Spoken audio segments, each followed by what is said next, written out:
Have you ever wondered how the wealthiest people on the planet seem to live in a world without borders? Well, it's not just about the private jets. It's something much, much bigger. Strategic citizenship. Today, we're going to pull back the curtain and show you how the global elite use passports not as an identity, but as the ultimate tool for protecting their wealth, their freedom, and their access to the entire world. Let's just jump right in with this quote, because it really gets to the heart of it. For most of us, right, our birth certificate is just a document. But when you're playing on a global scale, it's either a set of keys that unlocks the world, or it's a set of handcuffs that tethers you and your money to one single government. That one piece of paper decides everything. So here's how we're going to break this down. First, we'll talk about the problem, what's called the passport cage. Then we'll look at the two main levels the wealthy use to escape it: first residency, then citizenship. After that, we'll get into the masterclass strategy, the passport portfolio. And we'll wrap it all up with a real-world example that shows you exactly why this stuff matters. All right, first up, the passport cage. You have to understand this concept. It's the idea that no matter how much money you make, the little book you travel with can literally act like a financial prison. It puts very real, very hard limits on what you can actually do with your own wealth. I mean, just think about this. You could move to a totally new country, build your entire life there, earn all your money there, but for some people, their home country's tax agency follows them around forever. It's kind of like a business partner who never puts in a single dime, but always shows up to take their cut. And this is where it gets really interesting. See, the global standard is residency-based taxation. You live somewhere, you pay taxes there. Makes sense, right? But the US and Eritrea, they're the only two countries on the entire planet that tax their citizens no matter where on earth they live. So if you're an American, you can leave the country, sure, but you can never, ever leave the IRS behind. And you know, taxes are just one bar on the cage.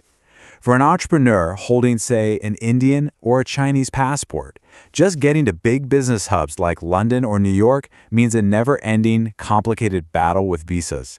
Your wealth can get trapped just by paperwork. And it goes even deeper than that. Your passport can actually make you a liability.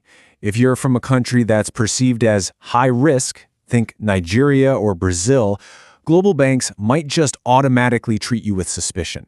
You could be denied a bank account, not because of anything you did, but literally just because of the emblem on the cover of your passport. So, okay, you're trapped in this cage. How do you get out? Well, that brings us to the first level of freedom: residency by investment. It's often called a golden visa. You can think of this as the basic emergency exit. So what is it exactly? It's actually a pretty straightforward deal. You make a big investment in a country's economy. Maybe you buy real estate, start a business, or buy government bonds. And in return, that country gives you and your family the legal right to live there, work there, and use their services. And believe me, this is a huge global market. You've got countries like Portugal, Greece, the UAE, all offering these golden visas. The buy-in can be anywhere from $250,000 to over $500,000. So in effect, you're not just buying a vacation home, you're buying a piece of real estate that comes with a whole spare country. But let's be really clear about this. For most people doing this, it's not about packing up and moving forever. It's an insurance policy. It's about options.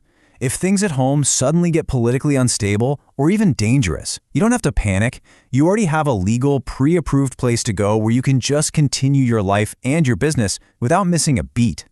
But residency is really just a guest pass.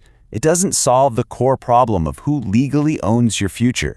And that brings us to level 2, getting a second citizenship and taking full legal ownership of your life. And here is the absolute key difference.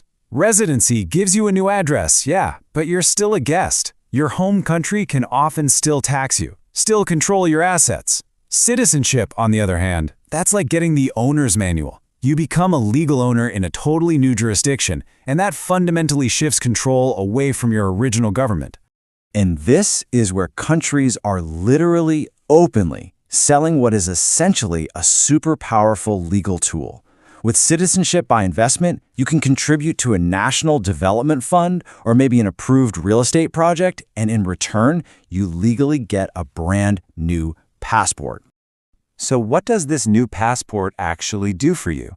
Well, first, it creates a legal wall between your money and your birth country. For a U.S. citizen, if they choose to renounce their original citizenship, this can legally end that lifelong tax nightmare. And for someone from a more volatile country, it means their government can't just decide to freeze their assets or stop them from leaving. Now, this next part is where the truly rich think completely differently from the just wealthy. They don't just stop at one extra passport. We're now at the final level, the passport portfolio. This is where you start treating citizenship itself as an asset class. The logic behind it is actually pretty simple, and it's the exact same logic they use for their money: diversification. I mean, you would never put your entire life savings into a single stock, right? So why would you trust one single government with your family's entire multi-generational future? And this is where it gets incredibly strategic. They don't just grab one extra passport. They build a whole portfolio, where each one has a specific job. You get a tax passport from a place like the UAE or Monaco to act as a tax shield. Then you get a mobility passport from Malta to unlock visa-free travel to the entire EU. And maybe you add a neutral passport from Switzerland to stay out of political crossfire. Each one is a specific tool for a specific job. Okay, I know this all might sound a little bit theoretical. So how does it actually work when a real crisis hits? Let's walk through a quick example that shows you the true power of this kind of strategy. So imagine this. You were born in Germany, you built your life there, but years ago, you also became a citizen of Switzerland. A crisis hits, and overnight, the German government announces that German citizens are temporarily forbidden from leaving the country. Well, the outcome is literally night and day. The person who is only a German citizen, they're stuck. They have to comply and just hope the government changes its mind. But the dual citizen, they just go to the airport, present their Swiss passport, and they leave, completely legally. Why? Because the German government has authority over German citizens, but they have zero authority over a citizen of Switzerland. It's honestly the perfect metaphor. While everyone else is stuck in a panic, crowded around the main exit, waiting for permission to leave, you have a key to a private side door. That's the ultimate advantage. It's having an option when everybody else has none.